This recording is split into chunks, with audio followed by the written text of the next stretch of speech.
Simply Three has traditionally performed string covers of songs by artists like Adele, Coldplay, Ed Sheeran, and Michael Jackson.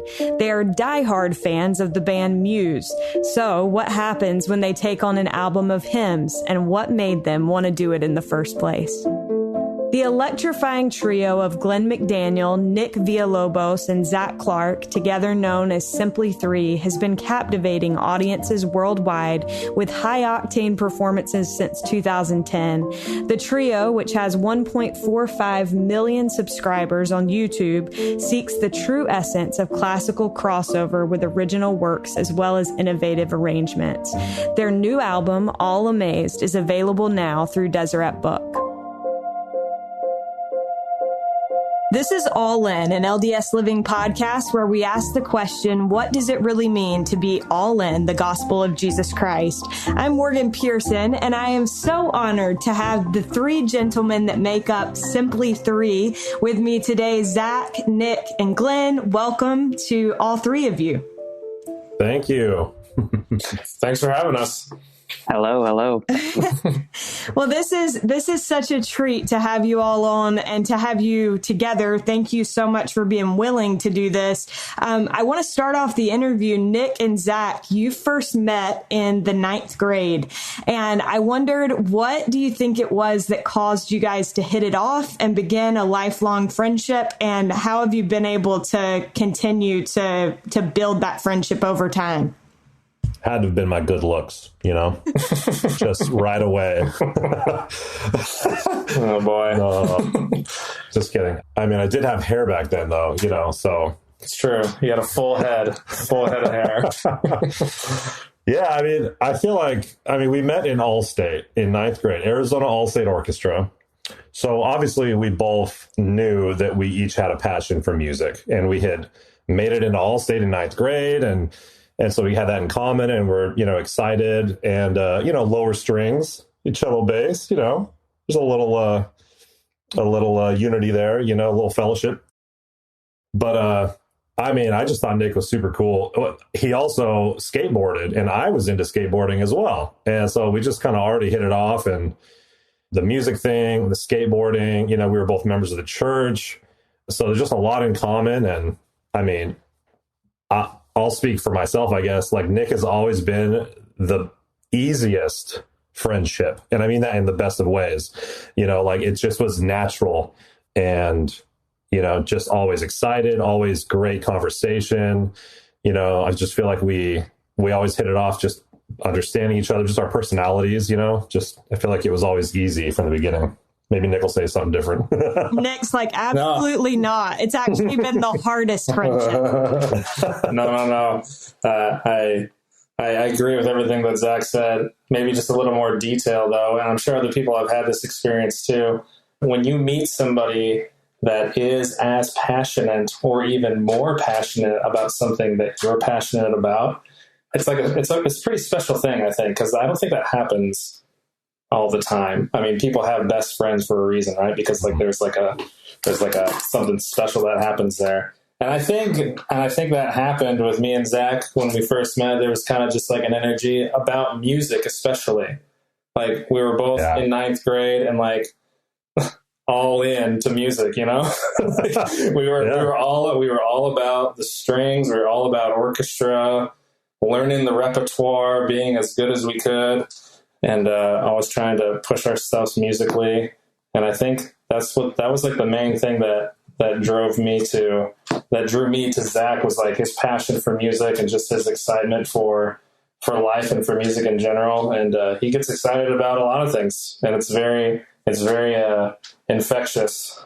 So I think, and all the other things he said too, we found out that we had a lot of things in common. It made it even a better friendship for us.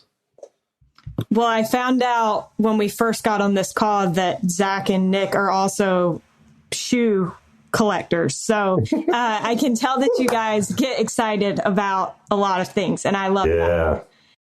Glenn, I wanted to ask you, did you have any hesitation? Because I think hesitation would be a very natural feeling when joining a trio where two of the guys have been friends forever. Were you concerned at all about that?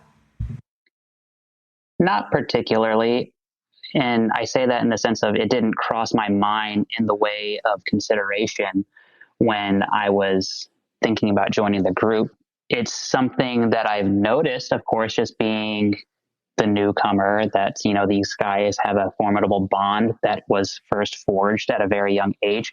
So there are things that, yes, one notices, but I wouldn't say there is hesitancy, because I don't find that to be a deterrent.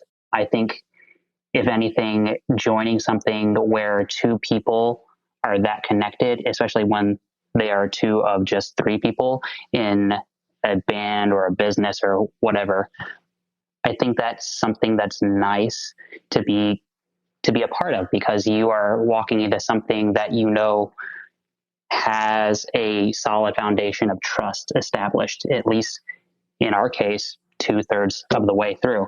So no, not really any kind of hesitancy. That makes a lot of sense. I love that point that you made. Did you have any hesitancy? Did you even know that both Zach and Nick were members of the Church of Jesus Christ of Latter-day Saints when you joined? And if so, or if not, what was your impression of the church before deciding to join up with these two? Yeah, I believe I grew to know that they were members of the church. It had 0% impact of whether or not I wanted to be a part of this group, because someone's religious subscription really doesn't have a strong bearing on what we're doing artistically. And even if it does, that's just a conversation. So yeah, there was no regard for joining the group because of something like faith and what you tie yourself to. My impression of the church before joining the group was, I was already familiar with the church to a degree anyway. So my impression was that it was just another kind of denomination, so to speak, of Christianity. And that was really that. I've asked so many questions since joining the group, because, you hear whispers of like, this is what this denomination believes, this is what they believe. And it's like, well, I want to hear it from the horse's mouth. So you can ask the guys. I ask them tons of questions just because I'm a curious person by nature. And then I am told I ask probably too many questions, not by Nick and Zach, but other people in my life. And yeah, I love receiving information, because this subject is something that I'm fascinated by, regardless of like what branch of the faith it is regarding. So I really love having these kinds of good faith dialogues. And Glen, you are a person of faith yourself. Tell me a little bit about your background as it relates to faith. Yeah, I'm a Texas boy, so it's probably not a surprise to hear that I grew up in the Southern Baptist Convention. I grew up, yes, in a Baptist church. A lot of charismatic experiences in that way. Yeah, I don't know what else to say beyond that. Maybe it's important to include that my mother is South Korean, so I also experienced my mother's expression of Christianity through her heritage. And that's also very interesting for me.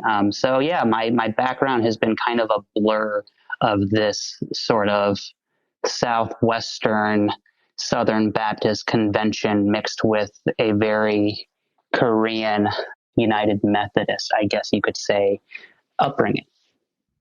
And your mother, Glen, she's an immigrant to the United States. Is that right? That's correct. I'm curious, how did that influence your growing up and your love for music? I think it actually had a huge impact. My mom came to the United States in 1976 and has only been back to Korea 2 times since immigrating. And the first time of those 2 instances came, I want to say, in 2014.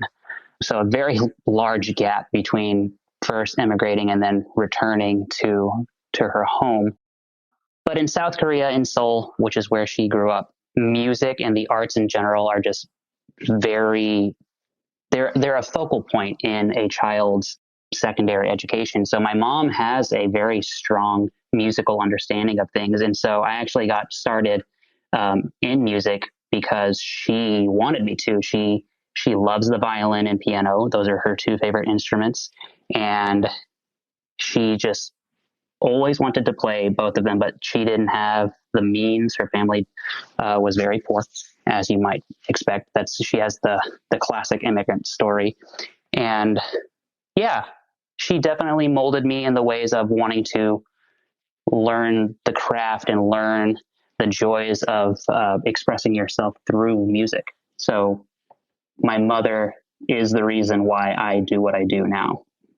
I say that with a grain of salt because she's going to probably hear this and rub it in my face because she loves to do that sort of thing too. Well, actually, and I love the way you said that she wanted you to express yourself through music. And I think that's something that, having watched, especially Zach, I've had the chance to watch Zach perform in person. And so watching somebody perform music with the kind of emotion that Zach has when he plays the cello, I think is just so cool to see. How do you think that the three of you, like, what role has your music played in allowing you to express feeling and emotion in a way that you might not otherwise be able to? Man, that's a deep one. We're in the deep end now. Yeah.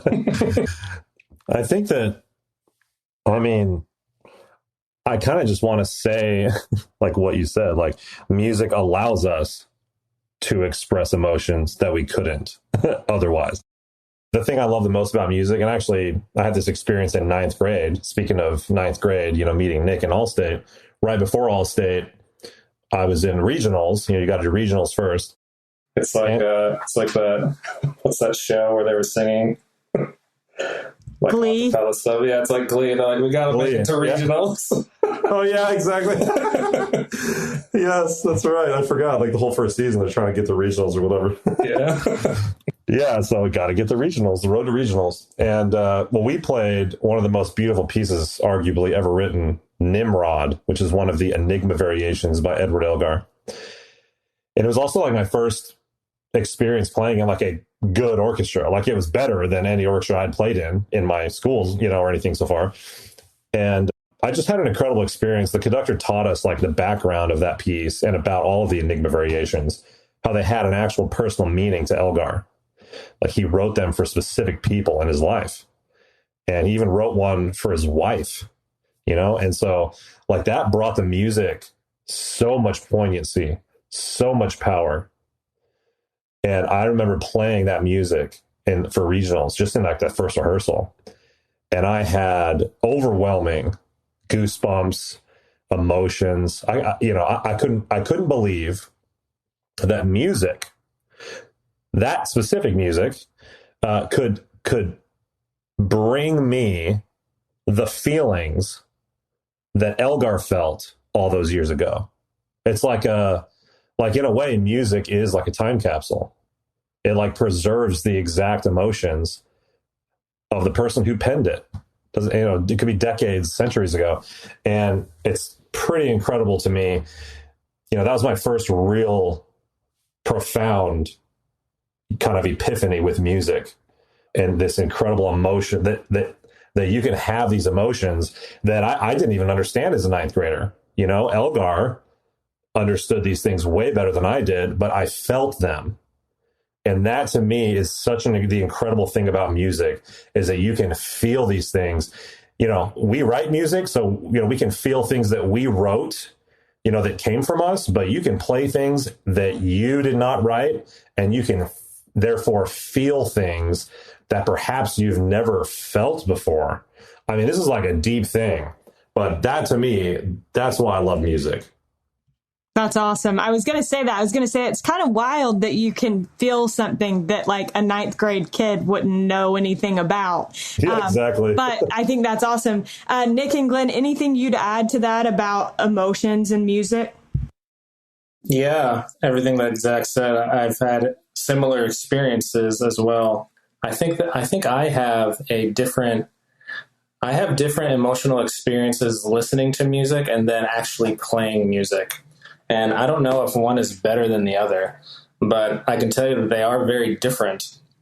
I've been in concerts listening to people sing or play instruments, and it's touched me to the heart, where I've cried and smiled and, felt all those emotions. I think a lot of people can relate to that.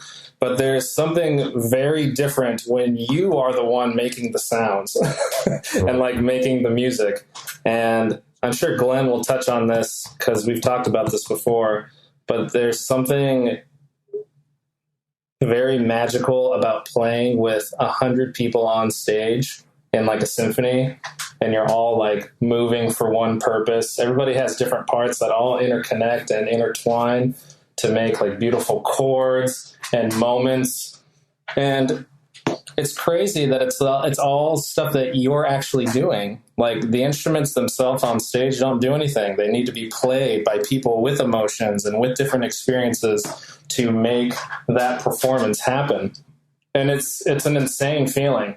And again, like the feelings within different ensembles are different. Like playing with a symphony orchestra with 80 to 100 people on stage, you get different feelings from that as opposed to playing with just in Simply Three, where it's just myself, Zach, and Glenn.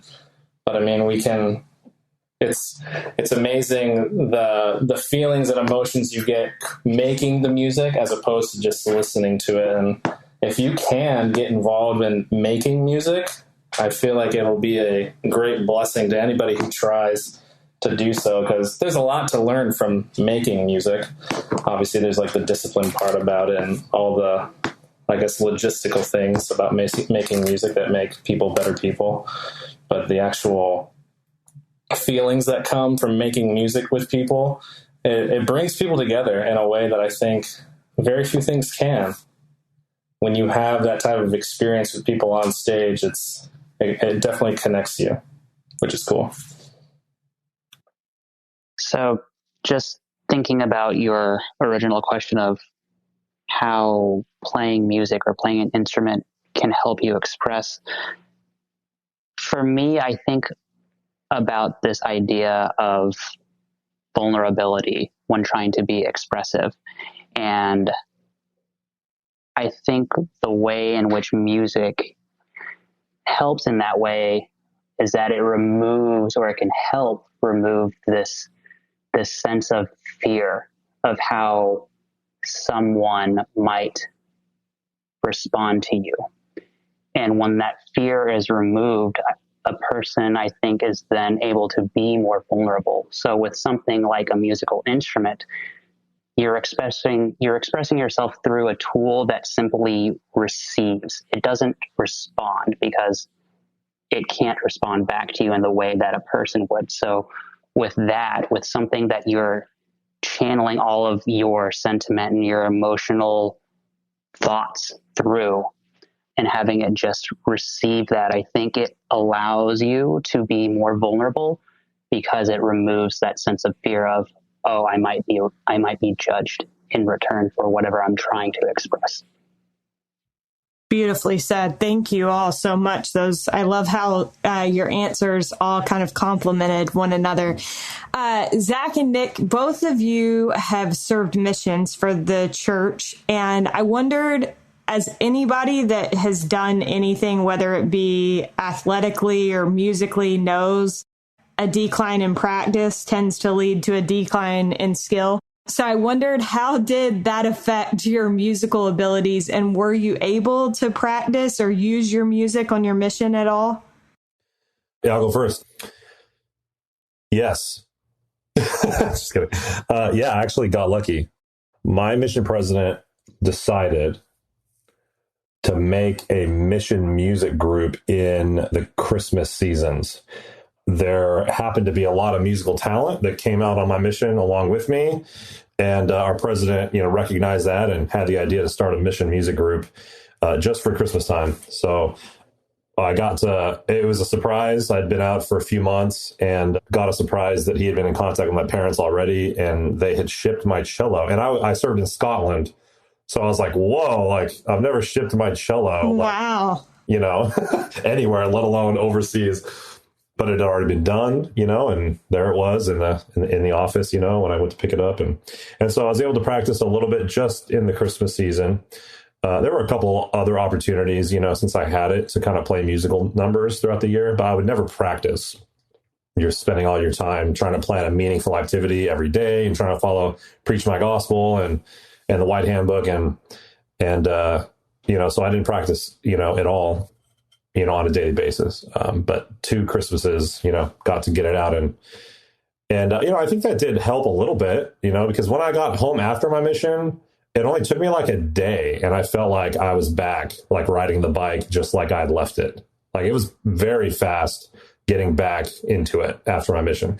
So, I guess there's no way of knowing if that would have still happened if I didn't have my cello at all. But, I'm sure it did help a little bit, having it there. I got lucky. For sure. Nick? I didn't have very many opportunities to play the bass on my mission. I went to Orlando, Florida. But I would say that I was pretty involved with music. Just I was doing a lot of singing and stuff. There was a lot of elders and sisters that like to sing, and they put little groups together to sing for different sacrament meetings and other events. So I did a lot of that. I did a lot of singing on my mission while I was like riding my bike, just thinking of songs and whistling away and stuff. And I think I also wanted to not let people know that I was a musician in a way, just so I could maybe be a new person. They always say forget yourself and go to work. So I think I tried to do that a little bit, but it soon got out that I was a musician, that I had been studying music in college. And there was one ward that said, one of them was like, "Oh, my son plays the bass. You should play, a musical number." And I was like, "Okay, I'll do it, but I just want to make sure that your son plays the bass, right? Not the cello. It's the big one, right?" And they're like, "Oh yeah, it's huge." And I was like, "Okay, sure." And so I showed up for the rehearsal, which was the same day as it was on Sunday. And it was a cello. It was definitely a cello.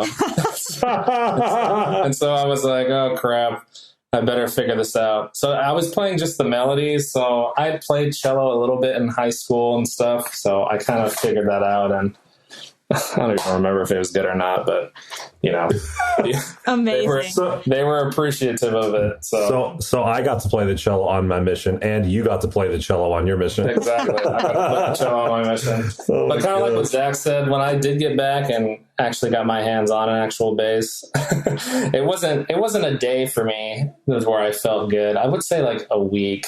After a week, I was like, all right, I'm back. I can play all the things I played before, felt good about that. So okay, it definitely came back quickly. But I think the more you think about something, I was thinking about music a lot on my mission and being involved in music in a way. So right. I don't know. I never felt like I was like, oh my gosh, I'm losing all my skills or anything like that. Yeah. You mentioned in the beginning of this conversation about when you stop practicing, it tends to lead to stopping the skill and stuff. It was definitely a big deal for me to leave. I was at the Cleveland Institute of Music for my freshman year, and all of my colleagues around me thought I was crazy. They legitimately were concerned for me for putting the instrument away for 2 years. I even had some friends where I was like, I feel like you're not being a friend to me right now. I was like, I understand your concern and that's good. But they were kind of like, you're crazy. You're dumb. I was like, oh, that's kind of a bummer. Yeah.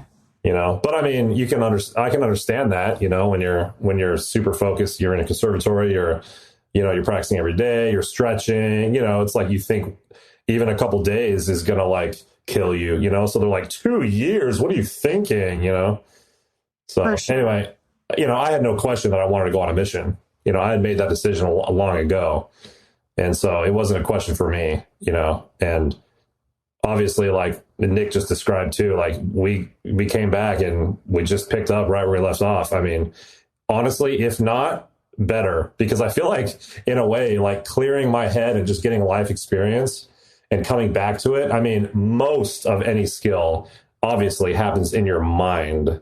There are obviously some physical things to everything, and some more than others, but mental practice, your brain, like the way you think of practice, how you organize like your goals and what you're specifically trying to achieve. That's all in your mind. That's all mental, man. Like 95% of it, you know? So I feel like I was even just clearer and more precise, you know, with my practice when I got back, you know, for whatever reason.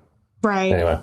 Well, I realized that I should tell you that the decrease in practice theorem is actually a Spencer Jones. So these guys know my brother Spencer, and we used to play basketball in the backyard. And one day he was giving me a hard time about something, and he's like, Morgan, like, a decrease in practice leads to a decrease in skill. And so we've always joked that that is his theorem. But we may or may not have disproven it today. No, I'm just kidding. I know, right?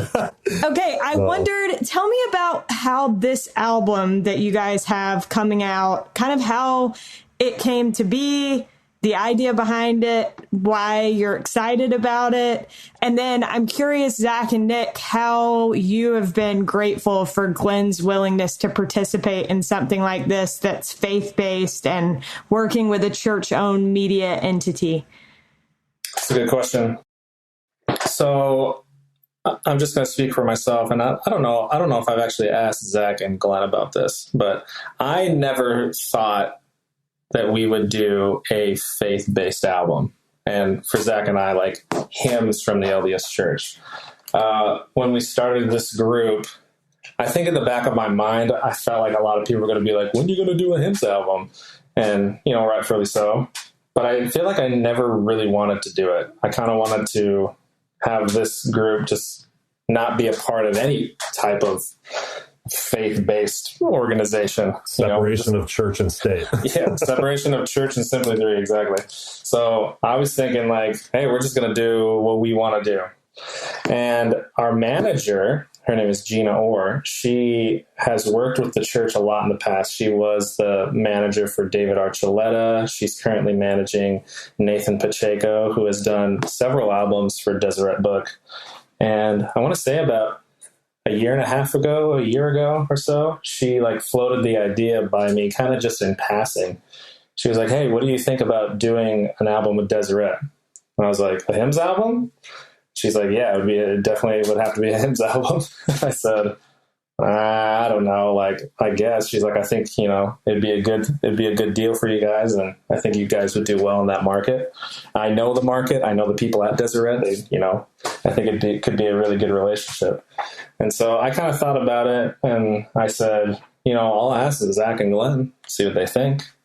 And talked to Zach about it first, I think. I forget. I wasn't really like worried how he would react per se, but I think I was apprehensive about asking Glen to be a part of a LDS organizational, you know, based album, because in the past I think he has expressed to me that he wants to make sure that he's not a part of our church. Not that there's anything wrong with being a part of our church, but he's not. So he doesn't want people to think that he is. And so I kind of had that in the back of my mind. And when I did ask Glen, he was very much on board too, because he saw the opportunity to kind of go into a new market, do some new things. So that's kind of how it came about. It wasn't any of our doing. It kind of just came and kind of just was presented to us pretty much on a silver platter. If I got to be honest, it's been a very great relationship, very, very easygoing. The people at Deseret are so nice. They're so accommodating and just willing to work with us on an artistic standpoint, which we really appreciated. Zach and Glen, anything you'd add to that? Yeah. Glen? I'm like, you don't have to. I was just gonna say, yeah. Like, I feel like Glen should, that's like a good chance for Glen to reply. But yeah, that I do recall that, like, you know, it kind of just what Nick said kind of happened to us, and I know that I remember Nick. I feel like Nick just kind of came to me and said, "Yeah, Glen's cool with it." I was like, "Oh, okay, sick." Like, I also wasn't sure, what how Glen was going to feel about it, and because that was never kind of like what Nick was saying. We were never kind of intending to do that kind of thing in the band. So, he joined the band thinking we were doing covers, we're doing originals, rock, pop, yeah. And so I was like, oh, sick. Okay. Yeah. I mean, this is great. I'm down to do it, of course. And I was happy. And you mentioned grateful. Yeah, definitely very, very grateful, for Glenn being willing to do this. Cause we don't want people to get the wrong idea of anyone, good or bad, So I'm very grateful that Glenn was willing to do it. And yeah, I'll let Glenn jump in and speak to all this. Yeah, I've always known that the guys have held space and have wanted to honor, I guess, my lack of affiliation with the church for transparency's sake. And that's a reason for me why, if there were an apprehension, I don't want to say that there was. I didn't want to do something for an LDS entity and be broadcast in a way that would make people think that I'm something that I'm not, or a part of something that I'm not necessarily a part of. And because that didn't speak to who I am in an honest way. And I really appreciate transparency. So if there has been hesitancy in doing something like this, it's been for those reasons. And I know the guys have always been sensitive to that when asking me my thoughts on pursuing anything that's affiliated with something that, any of us are a part of or are not a part of. So that's pretty much it. I think that came up with like a gig we played, it was like a political thing, so we were like, hey, are we comfortable playing at this political event? We do make sure to discuss things, like what Glenn is saying, anytime there is, maybe the wrong idea or certain feelings may be had, For sure. Right. That makes complete sense. Okay, so I'm curious, you guys have, and Bart Olson gave me a heads up on this one. I was trying to get intel on all of you from different sources. So my brother told me about the shoes, and then Bart Olson told me that you're like huge Muse fans. Oh, and that you've seen Muse like a crazy number of times. So you have kind of unique music taste for a band of string players. And I think it comes through in your music. When people watch your videos and listen, they'll see that it kind of influences the way that you approach the songs that you cover, or in this case, these hymns. But how do you feel like you're able to channel that emotion that we talked about earlier into an album of hymns? Oh no, this is the question. Go ahead, Glenn. I know we all have a lot to say on this one. Well, I think if I could be so bold in this moment, speak for all of us, and the guys can also chime in and agree or disagree. I think the energy that we always approach any album with, not just this particular album, is how can we do this in a way that feels different? And how can we do it in a way that expresses what we wanted to express while also honoring our artistic integrity? And for me, that's always been the approach for most things with the violin. But then with this album, I think that is definitely how I dove in with a lot of this. And I feel like just the influences that you have, like Muse or any other artistry that's shaped your personality, just kind of comes along for the ride. And then the way you shape the album, I feel like everything is just becomes a byproduct of all of those things. Yeah, and I want, speaking of Muse specifically, listen to If You Could Hide a Collab. By the way, the album is out now. It's out everywhere worldwide. It's called All Amazed. And so you can go listen right now. But if you're hearing my voice, go listen to If You Could Hide a Collab. and you will, and if you know Muse, you will feel some Muse in there. And I want to ask Nick to talk about his vision. He arranged If You Could Hide a Collab. And, I'm pretty sure Muse was a bit of an influence on that one, Nick, but I know you just wanted to capture the grandiose feeling of the universe as well. And I know Muse has a lot of that feeling as well.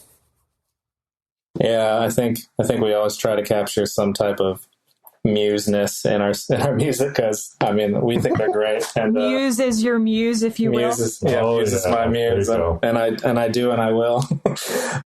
Yeah, they're great. They're big inspirations for us. I think, kind of to backtrack just a little bit, when we were approached by, finally, like after, Gina did her thing, and then we had a call with Bart to kind of talk about artistically what we wanted this album to be. And both Glenn and Zach and I, all of us were like, we want to do what we want to do. Like if they're going to like handcuff us and have us make an album that we don't like, we're not going to do it. Like, I don't care. we want to make sure that we're happy with the music.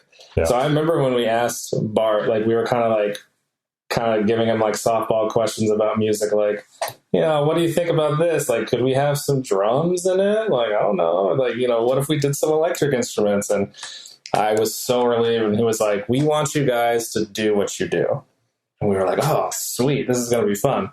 And so with that in mind, we kind of felt free to do whatever we wanted. And we definitely wanted to respect the music. We weren't going to go absolutely crazy, but we wanted to have some type of rock feel to the hymns.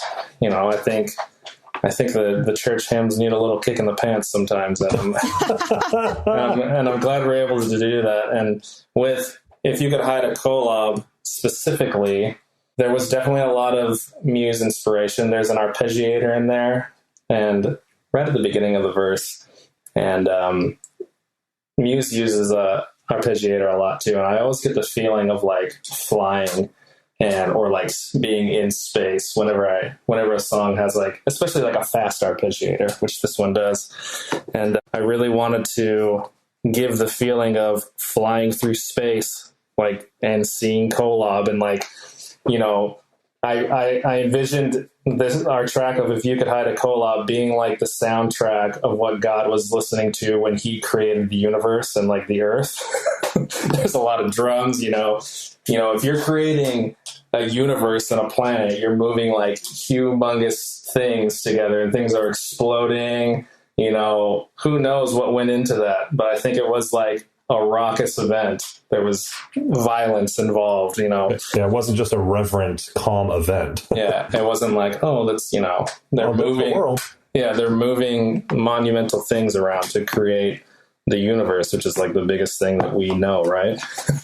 And so I had a lot of fun with that one, and it was great to be able to bring that vision to life. It's always very rewarding to have something in your head actually come to reality. I don't know if anybody else wants to dive in on, some other tracks or. Well, yeah. And I'm curious, Nick, would you say that is your favorite track? No, it's not. Okay. So I want to get everybody's favorite track, and then we'll get into our last question. I will say that this album is my favorite album that we've done. And it's funny because it's the most recent one too. And usually that's everyone's favorite.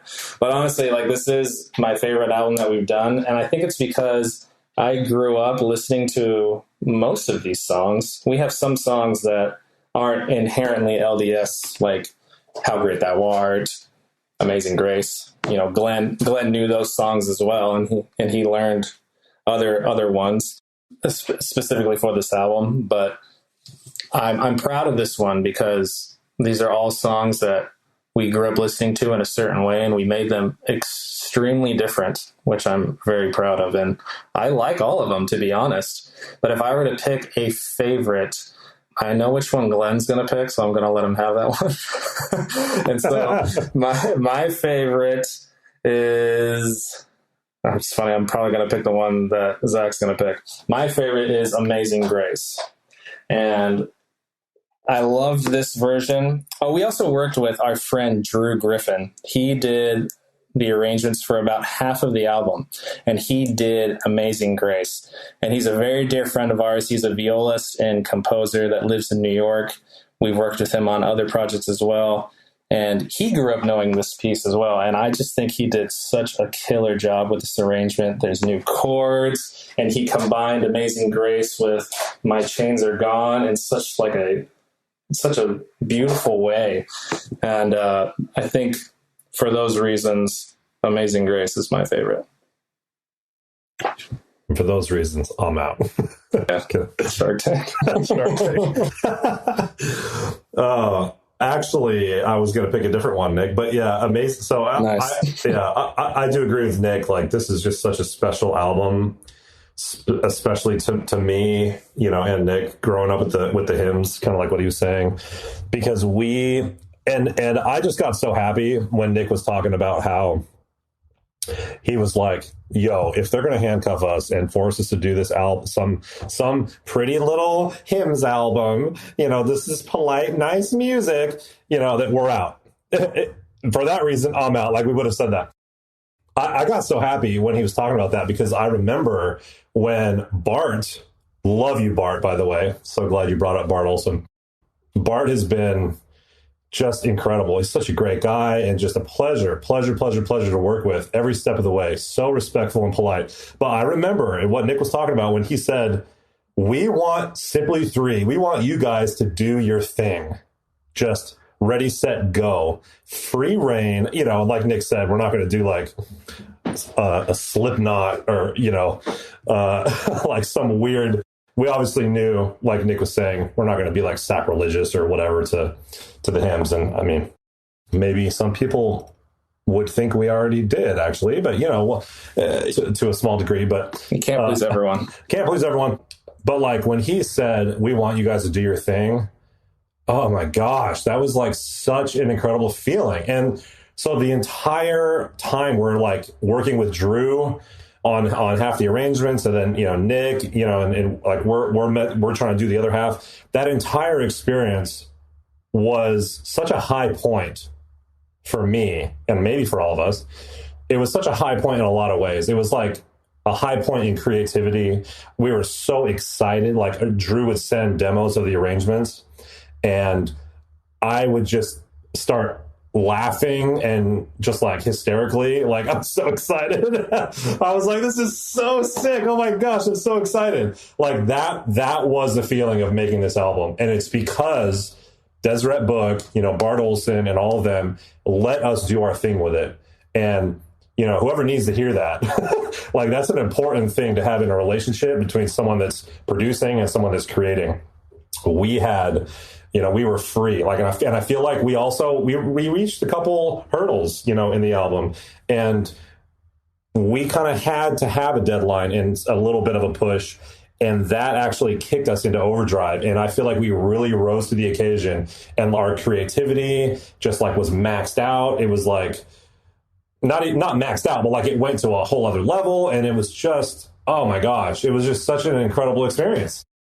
So I just got so happy. I just wanted to talk about that, because that's probably the best thing about this album, is that like we really did put our stamp and our style on every single track on this album. And we're so excited and so proud of it. And like Nick was saying, kind of the whole point of this, what I'm saying is that seeing these hymns in such a different way and in such an exciting way, with all of our musical flavor and taste and prowess like all over them, is such a satisfying thing. And I'm so grateful that we were able to do that. Zach, correct me if I'm wrong, you guys, but I don't think Zach has actually given us a song that's his favorite. I was just going to say, so which one is your favorite? I was about to say it, and then I saw you were going to talk, so I let you talk. So my favorite, I do have several favorites. Amazing Grace is one of my favorites, but my favorite right now is Come Thou Fount. Come Thou Fount of Every Blessing. That's a really good one. It is, oh my gosh. We had Steve Gould, who's an incredible drummer, record drums to this. And, we sent him like a demo, of what the drums were kind of supposed to be like for a reference. And he sent back, his recording, and he just slayed it. And he added all these extra things. And it is I think it's the most energetic and most fun song on the album. And I love music that gives me that excitement anyway. And we call it, I think we've labeled it like a fiddle rock version. I think that's it. It's definitely. Wait, Celtic rock, right? Is that what it is? I like fiddle rock. Fiddle rock version of I'm Thou Found of Every Blessing. Yeah, it's so much fun. That's awesome. Well, really quick before we get to Glenn, I just want to say shout out to Bart Olson, who really is one of the best people in the world. There was this time where I was trying to help. My dad wanted to help this kid in our ward, and he had just moved to Utah and he wanted to get into music. And I mentioned it to Bart, and I'm pretty sure Bart called him and gave him a job the same day or something. So Bart is amazing. He really is the best guy. So shout out to Bart. Glenn, which song is your favorite? Well, before I dive into that, I just had a couple of quick comments. I wanted to go back and answer something you kind of asked before. You were mentioning Muse and if there are any other tracks we could recommend. If anyone listening is fond of Muse or knows their music a little bit more intimately, you could also listen to I Know That My Redeemer Lives. That one is filled with a lot of motifs and kind of compositional techniques that Muse uses a lot in their music in the way of interludes and motives and things like that. So that one's a lot of fun as well. Also, when I said earlier, I am a curious person, I know about half of the hymns because about half the album is filled with hymns that are kind of universal hymns, not just LDS specific. But there were many that I was very unfamiliar with, and one of them was If I Could Hide a Kolob. And being the curious person that I am and not being familiar with pretty much anything LDS, I came to the guys and I was like, yo, I need to know what a kolob is. What? I don't know what this is. Can you explain it to me? Glenn, if it makes you feel any better, a lot of people in the church probably also have no idea. Okay, well, cool. So Nick, told me what it was about, and then he had me listen to the arrangement, and the arrangement made a lot of sense given what he told me about the idea of kolob and this and that. So I was like, oh, okay, cool, gotcha.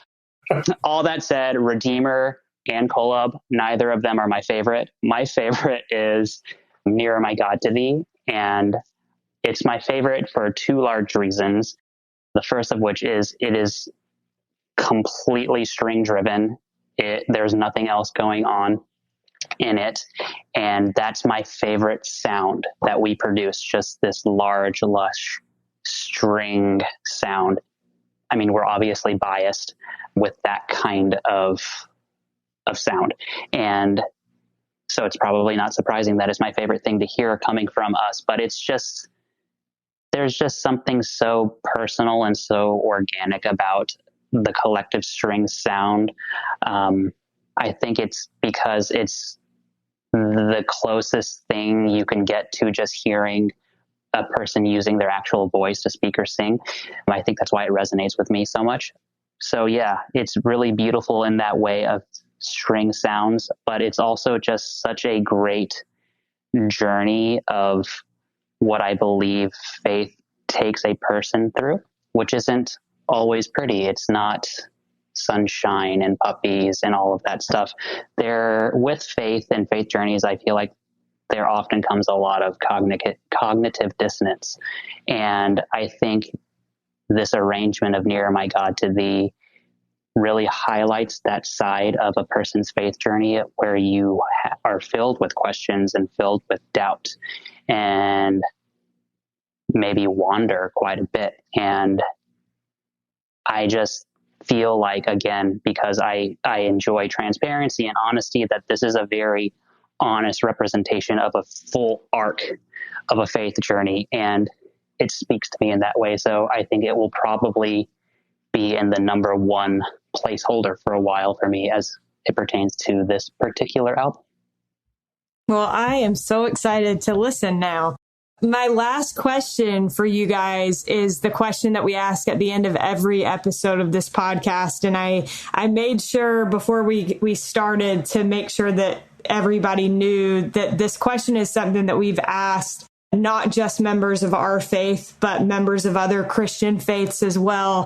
And we wanted to have a question that was able to be answered by any Christian. And so the last question I wanted to ask, and I'd love to get each of your take on it, is what does it mean to you to be all in the gospel of Jesus Christ? Beautiful. I'll go first. I might say something a little bit generic, but to me, it's the most important principle. And that is that we are all equal. Every human being is just as equal as the other. And I think it kind of doesn't matter what your faith is. I think most of us humans believe that, and when you get down to it, it's like the golden rule, it's like love your neighbor, just love. All you need is love. I'm the biggest Beatles fan here. Yeah. I just think that's truly what it means to be all in to the gospel of Jesus Christ. And if I dare say, to be all into kind of any gospel or any faith, I think that it's just, the older I get, and I think we all probably have had this experience to different extents, the more I realize I really worried about a lot of things that I didn't need to worry about. I've come to realize that a lot of things that I thought mattered just don't matter. I've started to go out into this big macro perspective on life and, what does it really mean that we're on this earth? What is our purpose as humankind? And I just always come back to, we just need to love. We need to, everyone's here just trying to do their best and just trying to make it work. And, whether you're in the church or out of the church, I just think that it shouldn't matter how we treat people, how we view people, and how we love people should be the same. We are all humans. It's humankind, and I think that that's some of the most important doctrines that I have really come to feel are super important to really realize and really take that in. Thank you, Zach.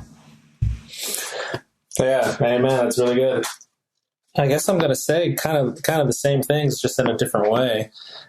I agree with Zach when I think and I can speak to this as far as being in the church and growing up in the church. I feel like there's a lot of worry that goes on with being a member of the church. And I know that kind of sounds like negative, and I don't mean it to sound that way, but there's a lot of people that stress out a lot about the things that the church teaches. And, some people do, some people don't. But I just think that the worry is unnecessary because it is about love. Like, that's the first principle of the gospel that I taught as a missionary, that there is a God, He is your Father, and He loves you. Period. It's not like He loves you because you're a member of the church or you're Jewish or you're Catholic. No, He just loves you. Period. And so if you always have that in the forefront of your mind, it kind of dictates the way you should live your life. Thinking of it from a father-child perspective. And like Zach, as I get older, I have 2 kids of my own, and I just love them unconditionally. And it was when I had my first child, my son, that I realized that if I have this unconditional love for this person that I don't even know, I wonder what an all-knowing, all-powerful God feels for me. And it's a thing you can't really comprehend, but I feel like I got a glimpse of it when I met my son. Recently had a daughter too. Same experience. And so I think that being all in the gospel of Jesus Christ is truly all about love. And we have a song that we did in our album that isn't a hymn, but it's a children's song from the primary book, I'm Trying to Be Like Jesus. And the chorus of it, I feel like, speaks out what the gospel of Jesus Christ is. Love one another as Jesus loved you. Try to show kindness in all that you do. Be gentle and loving in deed and in thought, for these are the things that Jesus taught. If you lead with love, you're all in. You're all in the gospel of Jesus Christ if you lead with love. Thank you, Nick. Glenn, we'll give you the last word. For me, being all in to the gospel of Christ, I mean, from a personal standpoint, I struggle with even saying the gospel of Jesus Christ, because for me, not that I don't have faith in Jesus Christ, I just believe in the universality of the Christ figure. And I think that transcends most things, including the label of a single personhood. If that makes sense, maybe it doesn't. But I think to be all in to the gospel of just the Christ really just means being all in for humanity. Like Zach was saying, I think if you are striving to advance everyone's personhood and their well-being, what else can you do? I think we struggle so much with fear and wondering where we're going to be that we forget where we are here and now. And I think that can be a deterrent for most of us, myself included. So I think just remembering that everyone has their own kind of innate goodness. And if we can look into every person and see that innate goodness that they carry with them, it becomes easier to serve humanity on a global scale. And so then being all in for the world becomes a little bit more simplistic. Thank you so much. Thank you guys so much. This has been so fun for me, and we usually don't have three people on at the same time, so it's been fun. It feels like a party. I appreciate you guys taking the time, and everybody go out and listen to All Amazed. You can find it anywhere that you listen to your music, and you can find it at Deseret Book now. So thank you guys so much. You're welcome. Thank you. This was so much fun. We are so grateful to the guys of Simply 3 for joining us on today's episode. If you'd like to hear their new album, which I highly recommend since listening to it, you can find it in Deseret bookstores now or on any streaming platform. It's called All Amazed and definitely worth a listen. Big thanks to Derek Campbell of Mix It 6 Studios for his help with this episode, and thank you so much for listening. We'll look forward to being with you again next week.